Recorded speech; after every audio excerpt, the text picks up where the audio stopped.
Hi guys, today I will be teaching you how to create a Facebook page.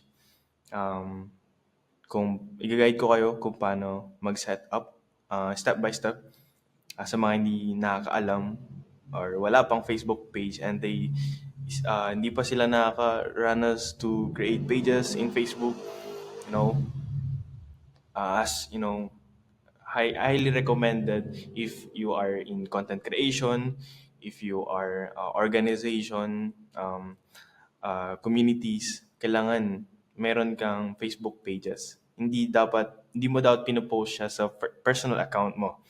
Okay, dapat meron kang specific pages na doon ka mag-upload ng mga Facebook. Kasi um, may mga reason yan, purpose. Kasi when it comes to algorithm, mas better kapag pages kaysa account. Yung iba kasi, Facebook account sila nagpo-post. Pero hindi nila alam yung algorithm. Much better if mas kontrolado ng Facebook yung algorithm sa Facebook pages. Uh, Based on my experience lang din naman because uh, matagal na rin ako dito sa Facebook, Meta, website na to. Kaya alam ko na rin yung mga analytics and algorithms and napag-aralan ko na rin sa mga ibang mga paid courses. And sinishare ko lang to sa inyo. Okay? So, yeah. Para makagawa... Mute lang natin. Okay. So, to do that, punta tayo sa may home. Then, dito sa may pages tab.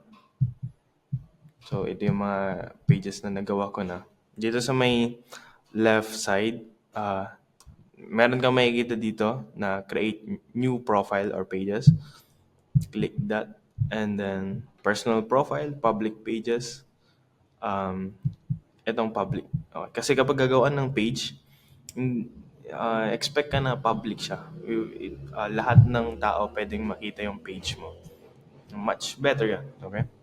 To have more engagement, much better. If madali nilang ma-search, mahanap yung page mo. Okay, next. Pindutin nyo lang itong next and then get started. Iga-guide ko lang kayo ng mabilis dito. So, sa susunod dito, you will name your page. For example, digital marketing. Victor, yeah.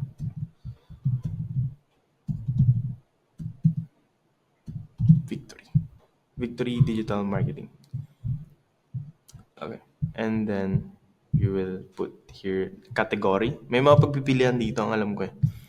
If you will, pagpipilian dito. So, social media agency. You can put, I think, 2, 3. Pero ang alam ko, limited lang din tong category. Pero kahit isa lang, much better. Mas malinis kung kahit isa lang for category. And then sa bio, then check our website. Message us. And then partner with us. Kahit ano naman yung ilagay nyo dito. Pero you can change and edit this later, after. Dun sa settings. So kahit wala kang ilagay, pero ilagay lang natin. Partner with us to grow your social media. Okay. And then after that is click na natin tong create pages. Okay. Sa Facebook account pala, you can create many as you can, many as pages as you want.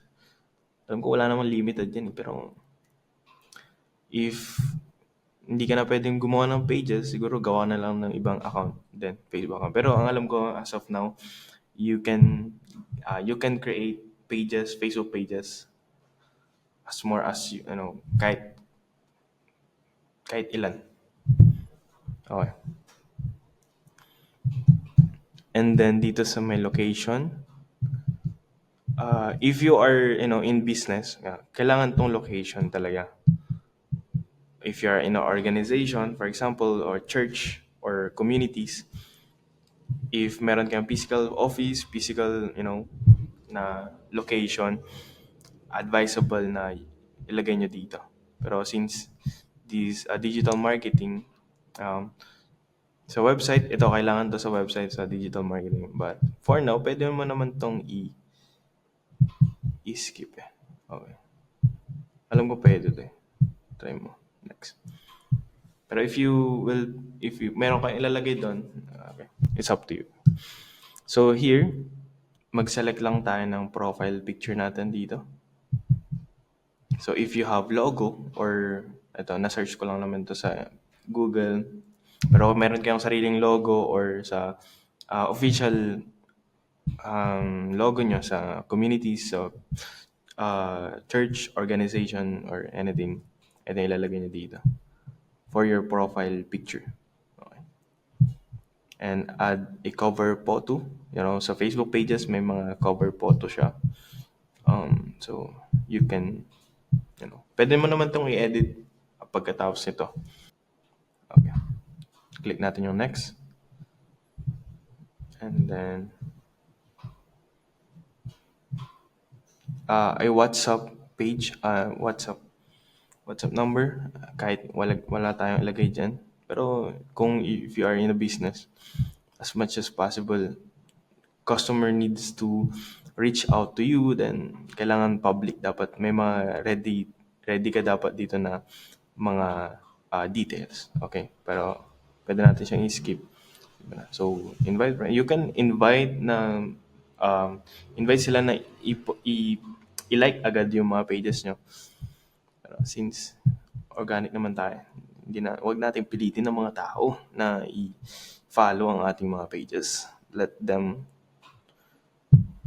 do their free will to like your pages. But yeah, after nun, click nyo lang yung next and you can go here at settings. Ito yung sinasabi ko kanina na settings, privacy, that you can edit naman din yung mga in-input nyo doon sa pag-set up dun sa una.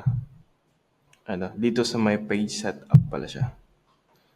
Yung mga in-input mo kanina, pwede mo siyang i-edit din dito. The name, yung kung sino yung mga admin gusto mong ipa-handle dito sa page mo. Dito pala sa name, be careful din sa kung ano ilalagay nyo dito kasi kapag papalitan nyo to, maghihintay pa kayo ng 30 days, 1 month, 2 months. Meron siyang time na minsan ka lang pwedeng magpalit ng name. Alam ko. Kasi parang nahirapan ako dati.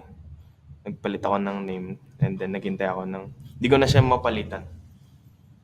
Naghintay ako ng 2 months, 3 months na bago ko siya napalitan. Kaya dapat be careful kayo kung ano ilalagay niyo dito sa name kasi page siya, public siya, so strict to din sila dito. So you can explore here. Yan.